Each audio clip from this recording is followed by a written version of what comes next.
Stock మార్కెట్లు లాభాల్లో ప్రారంభమయ్యాయి. సెన్సెక్స్, నిఫ్టీ లాభాల్లో ట్రేడ్ అవుతున్నాయి. Adani Ports, Power Grid Corporation, Bajaj Auto, Coal India, Shriram Finance షేర్లు లాభాల్లో ట్రేడ్ అవుతున్నాయి. Hindalco, Doctor Reddy's Labs, Tech Mahindra, Infosys, LTI Mindtree షేర్లు నష్టాల్లో కొనసాగుతున్నాయి.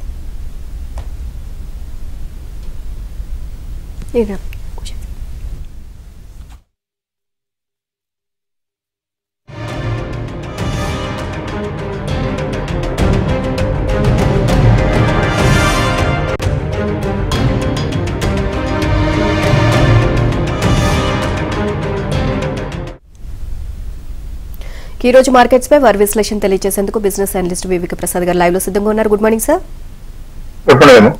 సార్, పోయిన వారంలో దాదాపుగా హిస్టారికల్ హైట్స్ కి చేరిన ఇండెక్స్ లు రాబోయే రోజుల్లో ఇంకా పరుగులు తీసే అవకాశం ఉంది అంటారా? ఖచ్చితంగా ఉందమ్మా. మొట్టమొదటేమో స్థిరమైన ప్రభుత్వం రావటం, అదే ప్రభుత్వం ఇప్పటి వరకు ప్రజలకి మార్కెట్ కి బాగా ప్రీతిపాత్రమైన బీజేపీ ప్రభుత్వం రావటం, మెజారిటీ ఉండదేమో అనుకుని భయపడిన వాళ్ళందరూ భయాలను పటాపంచలు చేస్తూ స్థిరమైన ప్రభుత్వం రావటం, ఇంకా కొన్ని పార్టీలు కూడా చేరడం, 300 కన్నా ఎక్కువ స్థానాలు వాళ్ళ అధీనంలోకి రావటం కూడా చాలా హెల్దీ పాజిటివ్. వీటన్నిటికీ అడిషనల్ గా దేవుడు కూడా కరుణించడేమో. ఐఎండి కూడా ఇచ్చిన ఫోర్కాస్ట్ ప్రకారం రెయిన్ఫాల్ బాగుంటుంది, అబోవ్ యావరేజ్, మామూలుగా ఉండే హిస్టారికల్ యావరేజ్ కన్నా బాగుంటుంది అన్నారు. అంటే స్థిరమైన ప్రభుత్వం, మంచి పాలసీలు, పైగా రెయిన్ఫాల్ కూడా ఉంటే ఇండియాలో అగ్రి బేస్డ్ ఎక్కువ మంది పీపుల్ జీవనం సాగిస్తున్నారు కాబట్టి ఖచ్చితంగా బాగుంటానికి అవకాశం ఉంది. సార్, కేంద్ర ప్రభుత్వానికి చేకూరిన సంఖ్యాబలం కాకుండా ఇంకేమైనా కారణాలు స్టాక్ మార్కెట్ పెరుగుదలకు హెల్ప్ చేస్తాయంటారా? ఇంకా చాలా ఉన్నాయి. మా ఉదాహరణకి జిఎస్టీ కలెక్షన్స్ కనుక చూస్తున్నట్లయితే మనం ప్రతి నెల తరగతి పెరుగుతూ వస్తుంది. దీనికి కారణం ఏంటంటే జనధన యోజన అనివ్వండి, లేదా డిజిటలైజేషన్ అనివ్వండి, ఎక్కువ ట్రాన్సాక్షన్స్ చట్ట పరిధిలోకి రావడంతో జిఎస్టీ కలెక్షన్లు పెరుగుతున్నాయి. జిఎస్టీ కలెక్షన్ కనుక పెరిగితే ఖచ్చితంగా వచ్చే లాభం ఏంటి?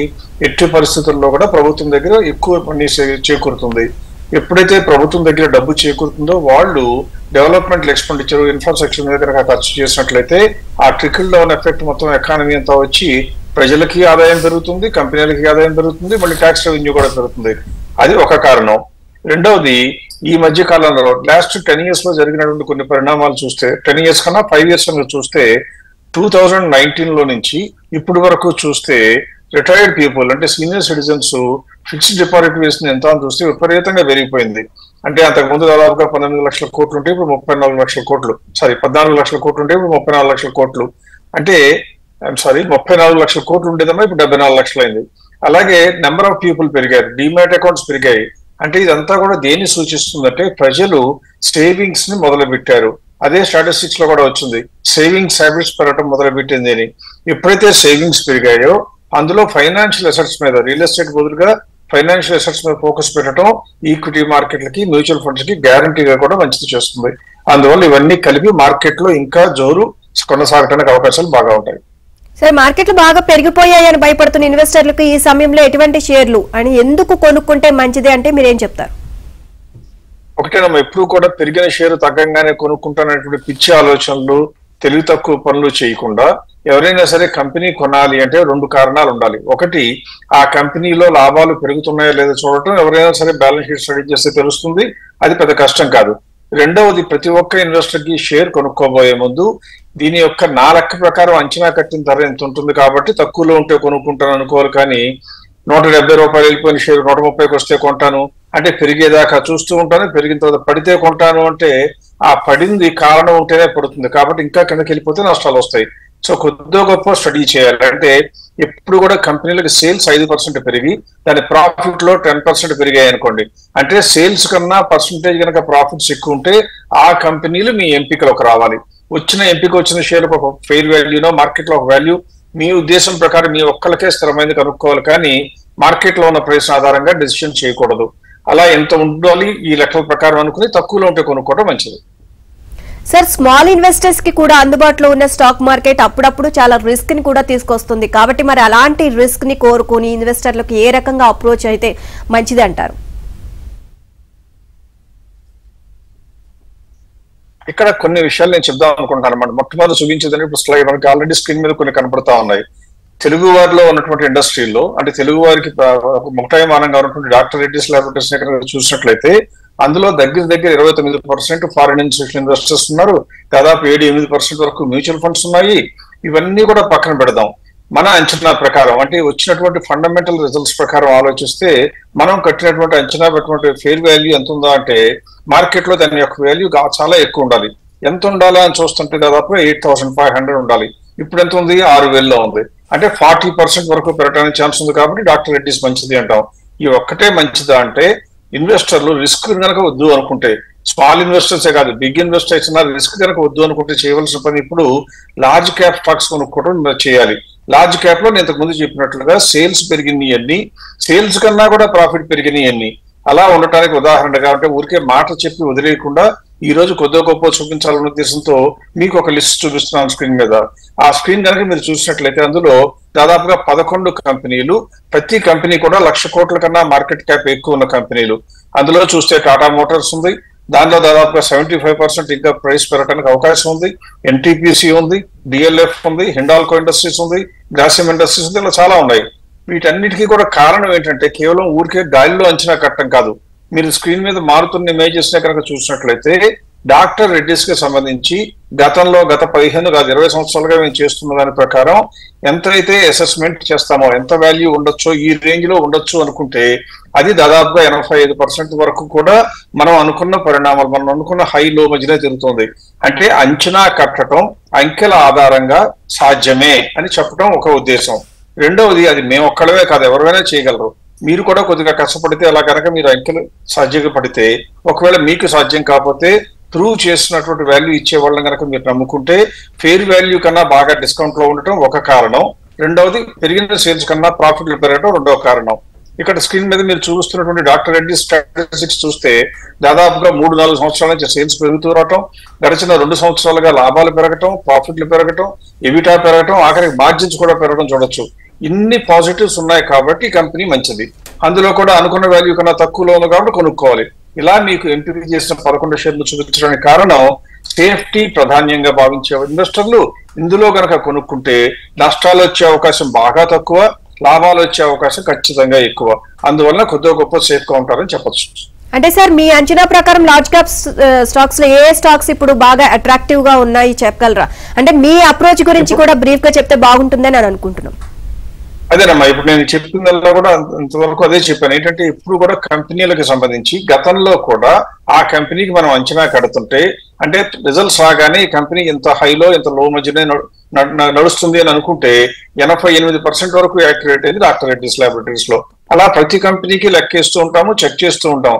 ఎందుకంటే మన అంచనాలు కనుక తప్పుపోతుంటే ఆ కంపెనీని మన అంచనాల ఆధారంగా కొనకూడదు. అదే మన అంచనాల ప్రకారం నడుస్తున్న కంపెనీలు అయితే కొనుక్కోవచ్చు. ఎప్పుడు ఫెయిర్ వాల్యూ కన్నా మార్కెట్ వాల్యూ తక్కువ ఉంటాయి. ఆ ఫెయిర్ వాల్యూ డిటర్మిన్ చేయడానికి కారణం ఏంటి? ఒకే ఒక కారణం ఏంటంటే fundamentals. No question of technicals. వాళ్ళ మాట వీళ్ళ మాట గాసిప్లు రూమర్లు వినకుండా చేయాలి. అలా 11 కంపెనీలు ఇవ్వడం జరిగింది. ఒక్కసారి చదివేస్తాను. Tata motors, NTPC, DLF, Hindalco industries, Grasim industries, state bank of India, Adani energy solutions, Punjab national bank, Zydus life sciences, Trent and doctor Reddy's. ఎందుకు డాక్టర్ రెడ్డిస్ నేను చూపించాను అంటే తెలుగువాడిగా గర్వపడేటువంటి కంపెనీలో ఒకటి డాక్టర్ రెడ్డిస్ కాబట్టి ఇది ప్రస్తుతం మన లిస్ట్ లో టాప్ 11th పొజిషన్ లో ఉంది కాబట్టి చూపించడం జరిగింది. ఇలా అన్ని కంపెనీలకి అనలైజ్ చేసి చెప్తాం కాబట్టి ఇందులో కొనుక్కుంటే బహుశా లాభాలు రావడానికి అవకాశాలు ఎక్కువ, ఖచ్చితంగా నష్టాలు రావడానికి మాత్రం అవకాశాలు తక్కువ. థ్యాంక్ యూ సార్, ఈ రోజు మార్కెట్స్ పై మీ విశ్లేషణ తెలియజేసినందుకు.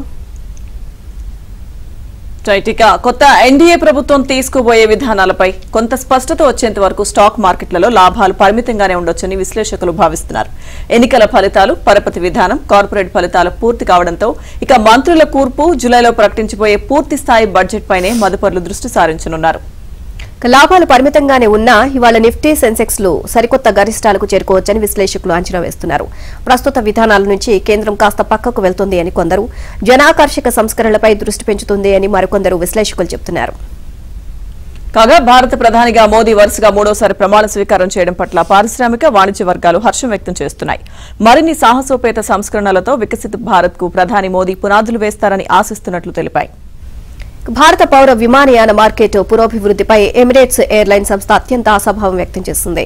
అయితే మార్కెట్ పెరుగుదలకు అనుగుణంగా భారత్ యుఏఈ మధ్య విమాన సర్వీసులు పెరగకపోవడంపై ఆ సంస్థ deputy president chief commercial officer Adnan Kazim అసంతృప్తి వ్యక్తం చేశారు. భారత్లో మరిన్ని పౌర విమానయాన సంస్థలను అనుమతిస్తే పోటీ పెరిగిన ప్రయాణికుల తమకు ఇష్టమైన ఎయిర్లైన్ ను ఎంచుకునే సౌలభ్యం ఏర్పడుతుంది అన్నారు.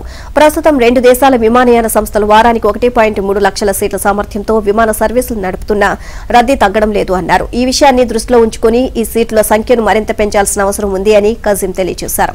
ఎయిర్ ఇండియా, లుఫ్తాన్సా ఎయిర్లైన్స్ మధ్య ఉన్న భాగస్వామ్య ఒప్పందం 2 విమానయాన సంస్థల ప్రయాణికులకు మేలు చేస్తుందని ఇదే సదస్సుకు హాజరైన star alliance group CEO Theo Panagiotoulias అన్నారు. ఇక ఈ భాగస్వామ్యంతో ప్రపంచంలోని 50 ప్రముఖ విమానాశ్రయాల్లో 26 విమానయాన సంస్థల సేవలను ప్రయాణికులు వినియోగించుకునేందుకు వీలవుతుంది అన్నారు. మరిన్ని భారత విమానయాన సంస్థలు స్టార్ అలయన్స్ లో చేరాలని కోరుతున్నట్టు తెలిపారు. తమ సంస్థ లాభాలకు చేరువలో ఉంది అని దుబాయ్ ఐఏటీఏ వార్షిక సదస్సుకు హాజరైన ఆకాశ ఎయిర్ వ్యవస్థాపకుడు ఆదిత్య ఘోష్ తెలియజేశారు. దక్షిణాసియా, ఆగ్నేషియా దేశాలకు మరిన్ని విమాన సర్వీసులు ప్రారంభించే యోచన ఉంది అన్నారు. ఇదే సమయంలో దేశంలోని ద్వితీయ, తృతీయ శ్రేణి నగరాలకు తమ సర్వీసులు విస్తరిస్తామని అన్నారు. ఇక ఈ నెల 15 నుంచి జెడ్డాకు తమ విమాన సర్వీసులు ప్రారంభమవుతాయని ఘోష్ తెలియజేశారు.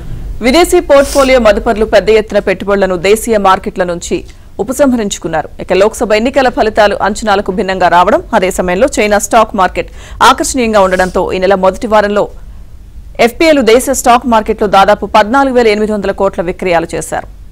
సార్వత్రిక ఎన్నికల్లో ఎన్డీఏ కూటమి భారీ మెజారిటీతో గెలుస్తుంది అని దాదాపు అన్ని ఎగ్జిట్ పోల్స్ అంచనా వేశాయి. నిన్న మార్కెట్ బాగా రాణించింది. ఫలితాలు అందుకు భిన్నంగా రావడం మార్కెట్ సెంటిమెంట్ ను దెబ్బతీసింది.